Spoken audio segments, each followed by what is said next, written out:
তারটি বাদ গেছে। হ্যাঁ, এটার নাম কি? এটা কি ইনভার্টার? এটা হচ্ছে আপনার কন্ট্রোলার। কন্ট্রোল এটা কিসের? 48 ভোল্ট পিভারটেক গাড়ির কন্ট্রোলার।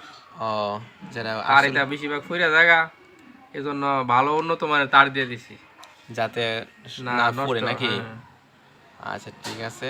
এটা মানে নষ্ট হয়ে গেছে কতদিন হয়েছে, নাকি আপনি নষ্ট? 2-3 দিন ধরে এই সমস্যা হইতাছে, একবার তার ক্লায়েন্ট পাল্লাইতে ইয়া করতেছে, ভালো মানে তার পাইতেছে না, সেজন্য এজন্য লাগাইতে করতে পারতেছে পারতেছে না, না। সেজন্য লাগাইতে পারতেছেন না নাকি? আমি ভালো লাগাই দিছি ভালোভাবে। আচ্ছা, লাইনতে ভিতরটা কি কি আইসি আইসিটি নষ্ট হয়ে একটু দেখাবেন না?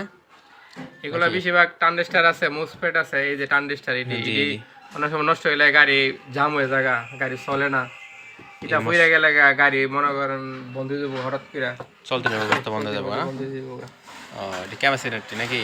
এটা ক্যাপাসিটার, এটা হচ্ছে মোসফেট ট্রানজিস্টার যে যেরকম ভাবে পারে চিনে। এটা। হ্যাঁ ও আচ্ছা, প্রিয় দর্শক, বেশিরভাগ নষ্ট হয় মসফেটটা বেশি নষ্ট হয়ে যায় না? হ্যাঁ এটাই।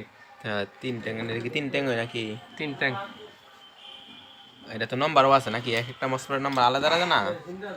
না, কন্ট্রোল বক্সের সবগুলো এক নাম্বার। এক নাম্বার ওই। হ্যাঁ। ও আচ্ছা, তাহলে তো একটা সুবিধা আছে। আগে হিটার লাগালা ছিল, এত নর্মাল। নরমাল তার লাগাই দিলে। আচ্ছা যাক, এখন একটু মজবুত করে লাগাই দিতেছে যাতে চালাতে পারে। এটা কার সাতাম ভাই? ওই যে আমরা বাইরে আমরা এক ভাই। যাক, বাইরে এখন বালা টেকা দিতেছে তাই না? কিন্তু কন্ট্রোল বক্স ঠিক করে আর হচ্ছে অল এভরিথিং কাম, মোটর, কন্ট্রোল বক্স, গাড়ি সব সব কিছুই না? সব সব। যে কোনো সমস্যা কন্ট্রোল বক্স আপনারা আমাদের কাছে পাঠাইতে পারবেন নাকি? হ্যাঁ যে কোনো বাংলাদেশের যে কোনো জায়গার থেকে কুরিয়ার সার্ভিসে পাঠাইতে পারবেন, সমস্যা নেই না? হ্যাঁ। ঠিক আছে। সকল দর্শক ভালো থাকবেন। আসসালামু আলাইকুম।